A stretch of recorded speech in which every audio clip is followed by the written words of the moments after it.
Nous avons tenu mardi 17 juin 2025 notre dernier conseil du 8e arrondissement avant la trêve estivale. J'ai voté pour la position sur l'église de la Madeleine d'une plaque commémorative en hommage à Marie-Amélie Daoud, cette généreuse parisienne qui a consenti un fabuleux legs de plus de 5 millions d'euros en faveur de la rénovation de l'église de la Madeleine. Je suis revenue sur la lourde erreur des pastillages dans le nouveau plan local d'urbanisme. Ce pastillage a bel et bien créé une insécurité juridique qui déprécie inutilement la valeur des biens. Concernant l'occupation de la place de la Concorde, la charte sur son bon usage doit être élaborée et appliquée immédiatement sans attendre le démarrage des travaux de réaménagement en 2027, de sorte que dans l'intervalle ne soient pas prises de mauvaises habitudes de suroccupation événementielle. J'ai rappelé ma position de principe sur les subventions aux associations.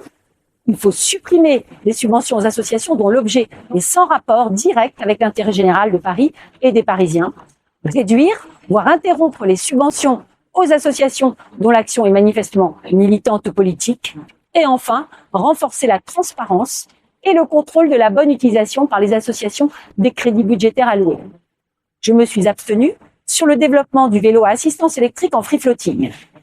Je suis favorable au développement du vélo et le free floating a progressé ces dernières années, mais la guerre de tous contre tous continue de sévir sur l'espace public. La ville ne mène aucune campagne de sensibilisation des usagers au respect du code de la route et le législateur n'a pas rendu obligatoire l'immatriculation des vélos et le port du casque. Mon premier vœu avait pour objet que la préfecture de police et la ville de Paris mettent un terme aux violences urbaines récurrentes dans le secteur des Champs-Élysées. Encore récemment, lors de la demi-finale et de la finale de la Ligue des Champions, c'est inacceptable. Priorité doit être donnée à un sursaut d'autorité et de fermeté. Mon second vœu visait à ce que la ville densifie le maillage du 8e arrondissement en banc public afin de favoriser la marche des publics à mobilité contrainte ou réduite, notamment sur les aînés, les personnes en situation de handicap ou encore les femmes enceintes. Ma question orale adressée à la maire du 8e arrondissement avait enfin pour objectif de réinscrire à l'agenda municipal le projet de rénovation des kiosques du marché aux fleurs de la place de la Madeleine.